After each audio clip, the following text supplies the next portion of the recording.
ప్రజలంతా హైదరాబాద్ వదిలి గ్రామాల బాట పట్టారు. సంక్రాంతి పండుగకు వరుసగా సెలవులు రావడంతో పట్నం వదిలి పల్లెలకు పయనమవుతున్నారు.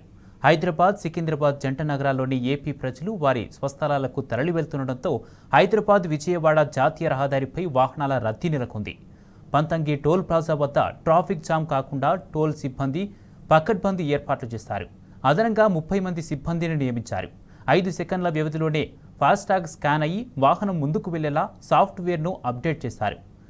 ఇక పోలీసులు రౌండ్ ది క్లాక్ విధుల్లో ఉంటూ హైవేపై ట్రాఫిక్ సమస్య తలెత్తకుండా చర్యలు తీసుకున్నారు.